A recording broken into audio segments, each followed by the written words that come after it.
자, 오늘 이제 대통령이 개각을 했죠. 그런데 부분 개각입니다만 신데렐라가 한 명 등장했고요. 불사조임을 확인한 사람이 있습니다. 관련된 얘기 나눠보겠습니다. 첫 차장, 네. 조윤선 장관 내정자 몇 번째입니까 벌써?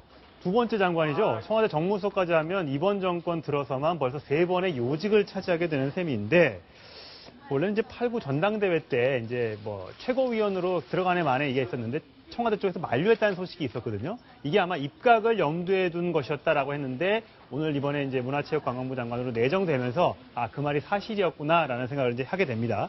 어쨌든 청와대 정무수석에서 내려간 지 10개월 만에 다시 장관으로 화려하게 컴백을 하게 되었습니다. 자, 대통령이 얼마나 신임하면 그럴까? 한번 얘기를 들어보겠습니다. 과거에요. 이제 정부를 떠난 이후에도 박근혜 대통령 관련해서 눈물을 글썽이면서까지 여러 가지 얘기를 많이 내놨습니다.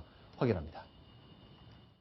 사실 이제 어머니 아버지 어떻게 그렇게 돌아가셨고 혼자 그렇게 애쓰시는 게 안쓰럽다거나 외롭게 보이지는 않으신가요? 저는 사실은 대선 때 그런 마음이 굉장히 컸었어요. 네. 제가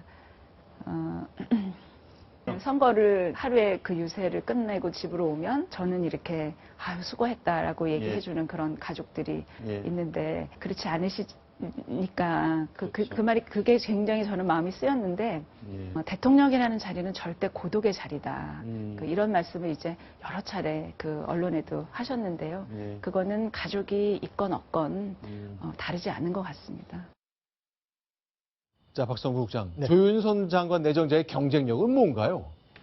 왜 저렇게 대통령이 저렇게 끔찍이 좋아하는지 굉장히 궁금해하는 분들이 많을 것 같습니다. 무엇보다도 지금 박근혜 대통령이 어떤 여러 가지 그 특성상 어떤 그 사적인 어떤 소통, 감정의 어떤 노출 이런 부분을 거의 하지 않는 분이고 이런 분인데 거의 유일하게 가까이 데리고 쓴 측근 중에서 여성이기도 하지만 실제로 감정선을 박근혜 대통령의 감정선까지를 가장 가깝게 이해하고 있는 유일한 어떤 참모이고 또 이미 그 수석과 장관직을 하면서 그리고 더 나아가서 2012년에 대선 과정을 치르면서 박근혜 대통령이 가장 어떤 생각을 고민하고 있는지를 가장 가까이서 그리고 가장 가까이서 또 소통하면서 그 부분을 정확하게 다른 데 또 표현할 수 있는 이러한 장관이기 때문에 지난번에 수석을 그만둘 때도 반드시 임기 후반에 어떤 중용될 것이다 이런 예측이 있었고 특히나 안정적으로 국정을 마무리해야 되는 이 현재의 그 개각을 하면서 무엇보다도 박 대통령의 그런 어떤 그 국정 철학과 또 마음 상태까지도 보좌할 수 있는 이러한 측근으로서 가장 중요한 지금 문체부 장관이라고 하는 요직에 다시 기용을 했다. 이렇게 분석할 수 있겠습니다. 화면에 나오는 장면이 정무수석 당시에 펑리위안 중국 이제 퍼스트 레이디가 왔을 때 그 우리나라의 퍼스트 레이디 역할을 조윤선 정무수석이 했었거든요. 그때는 국무총리 부인이 하시나 했었습니다만 정무수석이 했던 그렇습니다. 거군요. 워낙 문화 쪽에 조예도 깊고 또 대통령의 마음을 잘 이해하고 있기 때문에 그렇게 퍼스트 레이디의 역할도 했기 때문에 아까 박성원 국장의 얘기대로 임기 말쯤에 다시 한번 중용이 될 것이다 했는데 이번에 중용이 됐고 사실 과거에 이제 공연 전문지에 2년 동안 오페라 컬럼을 쓰기도 했었고요. 네. 감정선이 얼마나 또 섬세하냐면 그때 정무수석 그만둘 때 행정관들한테 일일이 손편지로 고마움을 전했다고 합니다. 그런 이제 살가움 같은 것이 대통령의 마음에 들었지 않나 싶습니다. 자, 근데 이제 4년 전 종로 쪽 출마를 기획했을 때는 이제 공천을 받지 못했고 이번에도 서초구 갑에 출마하려고 했습니다만 경선 때 이제 고배를 마셨는데 그럼에도 대통령은 일할 수 있는 기회를 계속 주기 위해서 굉장히 배려를 많이 한다고 봐야 되는 거네요. 근데 유독 장관직과 수석직을 이렇게 여러 번 반복해 주는 모습 많이 봤었잖아요. 과거 정부에는 그게 많지 않았었는데요. 사실 흔치는 않지만 이른바 회전문 인사라 해서 사실 역대 정권에도 이런 류의 인사가 없었던 건 아닙니다.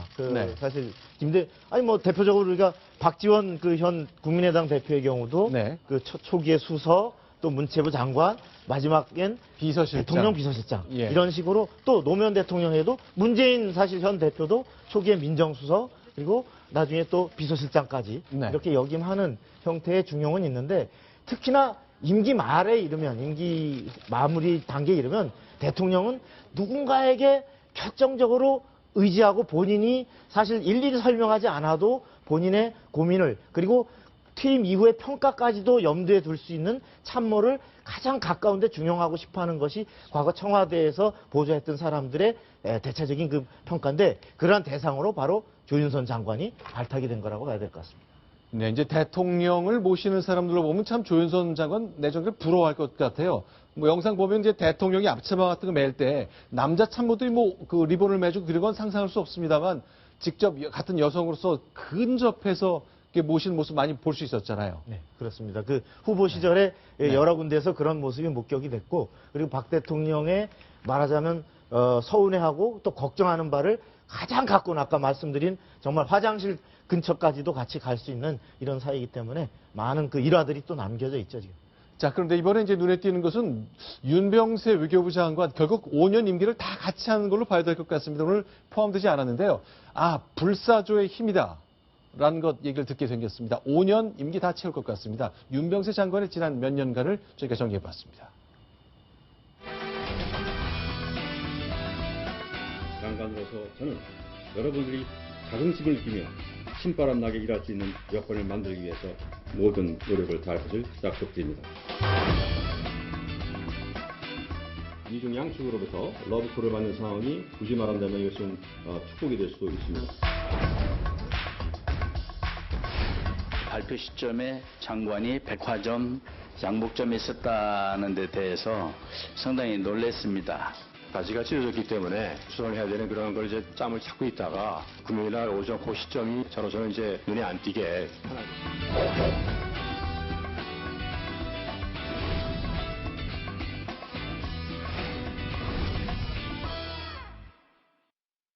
5년간 대통령을 모시는 사람, 그래서 오병세란 별명이 붙었는데 장관으로서는 그걸 명예롭게 생각하겠죠. 현재로서는 이제 그래 보입니다. 오늘 이제 같이 임기 초반에 임명됐던 장관 2명이 바뀌었기 때문에 이제 유일한 장수 장관 5년을 채울 가능성이 높아졌는데 여러 가지 논란이 있었습니다만 현재 사드 논란으로 인해서 굉장히 그 외교적인 문제를 풀어야 될 것이 많기 때문에 지금 이 시점에서 외교수장을 바꾼다는 것은 박근혜 대통령 입장에서도 부담이 될 수밖에 없습니다. 어쨌든 현안이 사드가 윤병세를 살렸다라는 얘기까지 나오고 있습니다.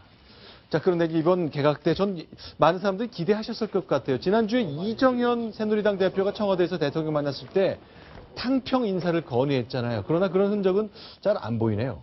그렇습니다. 뭐 탕평의 의미라든지 정치적인 그런 뉘앙스에 대해 가지고 뭐 보는 그런 각도에 따라도 다르겠습니다만 네. 어쨌든 그 이정현 신임 대표가 굉장한 그 대통령의 복심인데 그런 또 대통령이 직접 탕평 인사를 건의했다면은 뭔가 가시적으로 정말로 당대표에게 힘을 실어주는 그런 차원에서라도 탕평 인사가 좀 있지 않겠느냐라는 그런 예상이 있었습니다. 하지만 적어도 이번 개각 발표에는 그렇게 탕평이라고 보기는 어려운 측면이 있어 보이고요. 하지만 인사가 이번이 처음이 아니고 마지막이 아니고 또 앞으로도 이제 후속적인 인사가 있을 것이기 때문에 거기에서는 이제 그 탕평 인사가 좀 있지 않을까라는 기대도 걸어봅니다.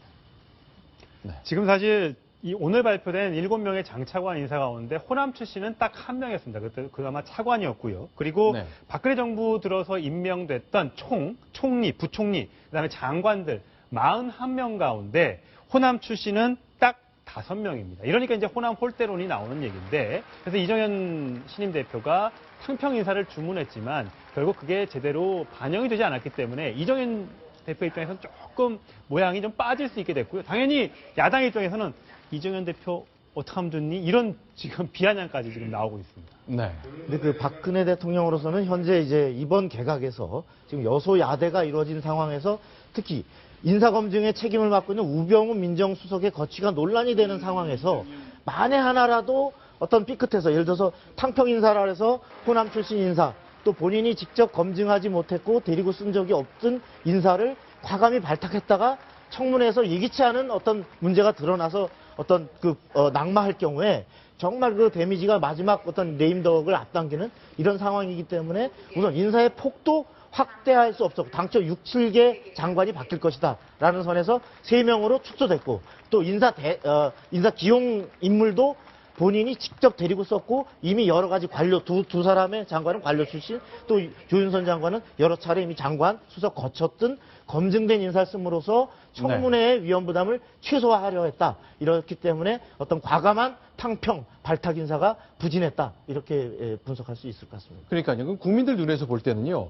이제 장관이 자꾸 청문회 때 낙마하면 뭔가 사람을 고르는 안목이나 도덕적 기준에 대해서 의심을 좀 할 수는 있겠습니다만 맨날 좀 새롭지 못한 사람들 그리고 호남 인사를 많이 반영한다는 대탕평을 여당 대표한테 건의받고 호남이 없었다는 것 이걸 좀 비교해 보자면 청와대는 이게 더 낫다고 봤다는 거 봐야 되는 겁니까? 그렇습니다. 그러니까 당초 이런 인사의 그림을 사실은 뭐 지금 임박해서 하는 것이 아니라 오랜 기간 이미 그 개각이라고 하는 요인은 총선 직후부터 이미 있었던 상황인데 좀 더 넓은 데서 폭넓게 인물을 찾아서 좀 더 어제 국민들에게 우리 할 수 있다라는 생각을 갖고 힘을 합치자라고 본인이 했으면 좀 더 그에 걸맞는 인사에 좀 더 폭을 확장하고 뭐 좀 더 감동적인 인사가 됐다면 좀 더 좋지 않았을까 하는 아쉬움이 또 피력되기도 하고 있습니다. 네. 사실 이제 청문회를 통과시키기 위한 이제 인사였다. 회전문 조윤선 장관은 이제 회전문 인사, 그리고 나머지 2명은 관료 출신,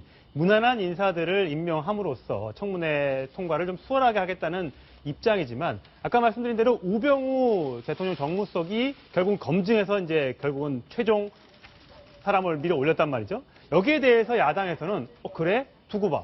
우병우 민정수석이 검증했다 이거지. 그럼 우병우 민정수석이 물러나지 않고 있는 이상 우리가 철저하게 현미경으로 들여다봐서 저 사람들의 문제가 없는지 우리가 반드시 밝혀낼 거야. 그래서 청문회에서 일사항전을 지금 이미 예고를 하고 있습니다. 자.